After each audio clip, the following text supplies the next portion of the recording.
Glücksbringer. Wie verstärkt man sie?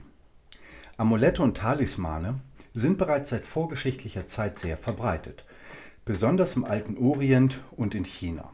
In Ägypten wurden schon Mumien mit Amuletten vor den Gefahren des Totenreichs ausgestattet. Vermutlich waren Amulette in ihrer Eigenschaft als Glücksbringer und zur Schadensabwehr sogar die Vorläufer des Schmucks und nicht umgekehrt. Während Amulette sowohl Glücksbringer als auch ein Schutzsymbol sein können, ist ein Talisman, von arabisch Tilasm gleich Zauberbild, in erster Linie ein Mittel zur Schadensabwehr. Vor diesem Blickwinkel ist ein Talisman ein magisches Werkzeug, in der Volksmagie zum Beispiel, mit apotropäischer Wirkung. Das bedeutet Unheilsabwehr. Man möchte sich also vor Unglück, dem bösen Blick, Geistern und allgemeinem Schaden schützen. Die Wirkung soll entweder durch das Herbeirufen wohlgesonnener Energien als auch die symbolische Verbindung mit den symbolischen dahinterliegenden Kräften bewirkt werden. Die Wirkung der Amulette hängt mit der Makrokosmos-Mikrokosmos-Analogie zusammen, bei der ein Symbol im Kleinen eine Verbindung mit ihrer Entsprechung im Großen herbeiführt.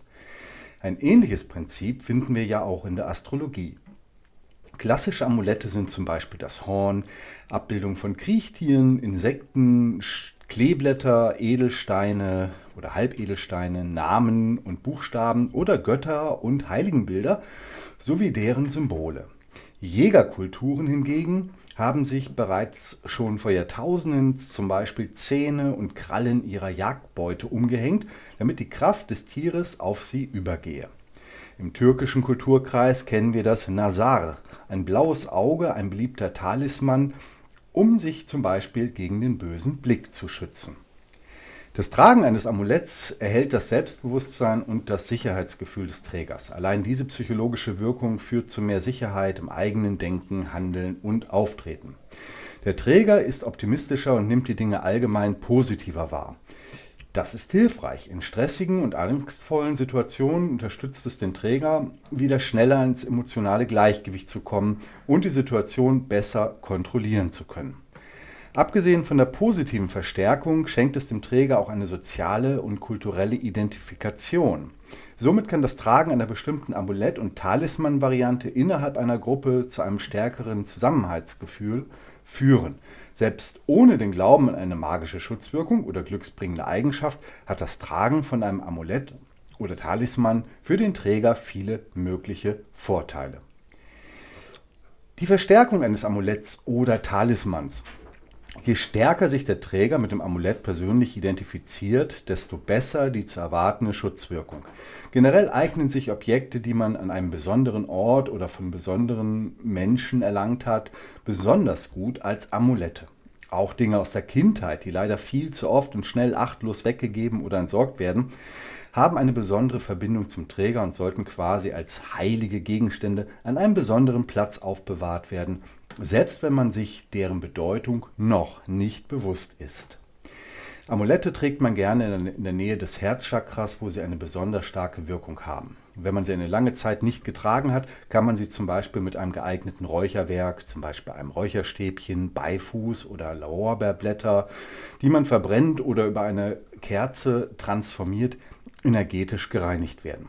Das Räuchern löst negative energetische Anhaftung und verstärkt gleichzeitig deren Wirkkraft.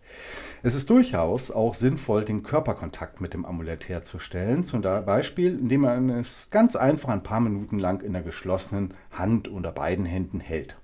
Silberne Amulette kann man nachts nochmal bei Vollmond aufladen, goldene Amulette legt man dagegen ein paar Stunden in die Sonne.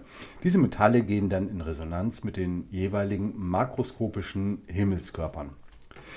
Die Kraft der Symbole, sofern das Amulett welche besitzt, ist besonders wirksam, wenn sich der Träger dessen Bedeutung im Klaren ist. Ein einfaches Pentagramm wird von manchen Menschen sowohl positiv als auch negativ gedeutet. Hier ist es sinnvoll, sich nochmal mit der Symbolik zum Beispiel der Zahl 5 und dem Einsatz in verschiedenen Lehr- und Glaubensarten zu beschäftigen. Sofern man einen Ring oder Anhänger vererbt bekommen hat, also das Amulett generationsübergreifend bereits anwesend ist, kann man sich nochmal besonders intensiv mit versteckten, auch kleinen, scheinbar unbedeutenden Besonderheiten beschäftigen. Auch alte Fotos, auf denen die Großmutter zum Beispiel das Amulett getragen hat, hilft einem, sich mit der Zeit und der Geschichte dieses besonderen Gegenstands auseinanderzusetzen und sich damit zu verbinden. Je intensiver du dich mit deinem Amulett verbindest, desto stärker und intensiver seine Wirkung. Dabei spielt es keine Rolle, ob es sich um ein aufwendig verarbeitetes Schmuckstück handelt oder um einen unscheinbaren Stein, den man zum Beispiel in seiner Kindheit einfach nur gefunden hat. Was zählt, ist die persönliche Identifikation und die Emotionen, die man mit dem Amulett in Verbindung bringt. Dann entfaltet es seine volle Kraft und wird im Laufe der Zeit immer wirkmächtiger.